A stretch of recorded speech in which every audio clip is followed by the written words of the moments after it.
When you walk into a quiet garden, you may feel something that cannot be explained only with words. The garden speaks in its own language, a language of silence, fragrance, and movement.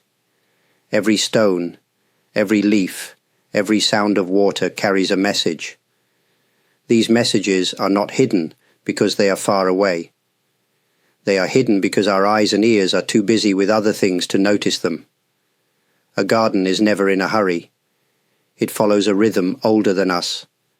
The grass grows slowly, the trees stretch toward the sky over many years, and the flowers open only when the right season arrives.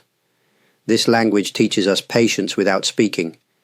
It shows us how to live without rushing, without forcing, simply allowing life to open in its own time. The garden also teaches us about balance. The soft petals need the strong stem. The cool shade needs the warm sun. The quiet pond needs the wind to touch its surface. Nothing is complete by itself, and yet nothing is useless. Each part of the garden, even the fallen leaf, has its place in the whole. When we see this, we begin to understand that our own lives, with both joy and sorrow, are also part of a greater harmony. If we listen carefully, the garden whispers to us that everything is connected. The soil feeds the roots hold the earth, and the earth holds us all. To understand the garden's hidden language is to remember that we are not outside of nature, but inside it. We breathe with the trees, and we rise and fall with the seasons. In the garden, stillness is not the absence of life. It is the quiet ground where growth can begin. When you pause and stand among the trees, you may notice how everything seems calm, yet everything is slowly changing. The branches stretch upward, the roots move deeper into the earth, and even the smallest seed pushes forward in silence. Growth does not always make noise. Often, it happens where no one is looking. This quiet growth teaches us something about our own hearts. Many people believe that change must be dramatic, full of effort and struggle. But the garden shows another way. Real growth often begins in still moments. A seed waits in darkness before it breaks open. A bud waits in silence before it blooms. Our own lives may also need times of stillness, when we allow what is hidden inside us to prepare for its own season of flowering. In the same way, the garden teaches that growth cannot be forced.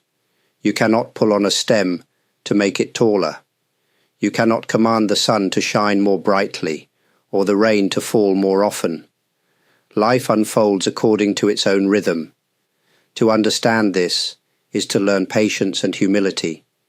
It is to accept that our journey is part of a larger movement, one that does not belong to us alone. When we walk the path of stillness and growth, we begin to trust that what we carry inside will find its way into the light. Just as the garden opens slowly but surely, so can we.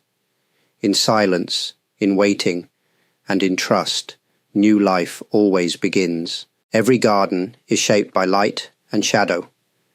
The morning sun gently touches the leaves, bringing warmth and colour. Later, the shadows stretch across the ground, cooling the soil and protecting the roots.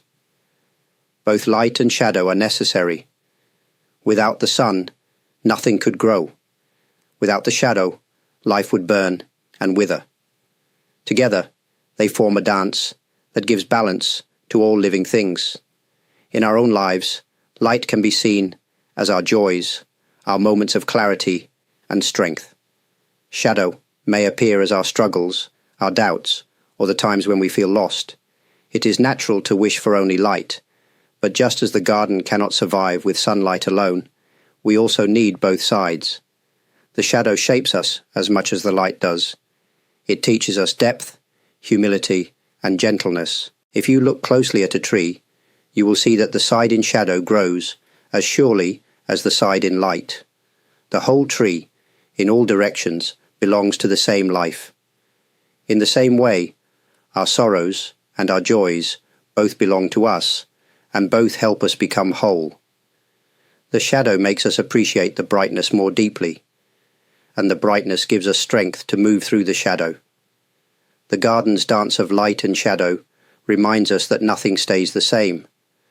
The sun moves, the shadows shift, and what is dark now will one day shine again. This is not only a lesson of nature, but a truth of our own journey.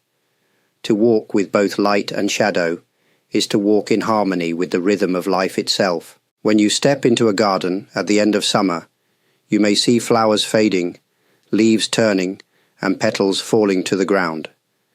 At first, this may seem like an ending, but if you look more closely, you will notice that every falling leaf is also preparing the soil for what comes next. The garden is never truly ending. It is always renewing itself, always beginning again in ways that are hidden from our eyes. This rhythm of renewal is one of the deepest teachings of the garden. Birth and death, growth and decay, beginning and ending are not separate.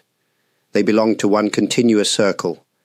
The seed falls into the earth, disappears from sight, and then rises again as a new plant. The cycle may look like loss, but it is also the mystery of renewal. In our own lives, we often fear endings. We feel sadness when something we love changes or disappears. Yet the garden shows us that endings are never only endings. They open the way for something unseen to begin. A closed door may be the start of a new path. A loss may create the space for another kind of fullness to grow. The eternal rhythm of renewal tells us that life is not a straight line, but a circle. What seems gone is not truly lost. What seems finished will return in another form. When we accept this rhythm, we find peace in the changes that once frightened us. We begin to see that each moment, whether bright or heavy, is part of an endless unfolding that connects us to the earth and to each other. When we take time to walk through a garden, we are not only seeing nature, but also meeting a mirror of our own lives. The garden shows us how silence can teach, how growth can arise from stillness, how light and shadow can dance together, and how endings always open into renewal. These are not lessons from books or theories, but living truths written in soil, water, wind, and sky. To carry the garden's wisdom into daily life is to remember that we are never apart from this rhythm. The breath we take is shared with the trees. The food we eat is the gift of earth and sun. Even the difficulties we face are part of the same circle that brings beauty and hope. When we understand this, our hearts become softer, and life becomes less of a struggle and more of a gentle path. We walk together with all beings. The garden does not ask us to be perfect. It asks only that we notice, that we listen, and that we open ourselves to what is already around us. With each step, we can remember that we belong to something vast and timeless, a harmony that holds us whether we are strong or fragile, joyful or sorrowful. Before I finish, I wish to express my gratitude to those who have shared kind thoughts through likes and comments. Thank you. To those who have chosen to subscribe, your support means a great deal. For those who have offered super thanks or joined as members, your generosity allows these reflections to continue. I am deeply touched by the way you walk this path with me, and I hold your presence with respect and warmth.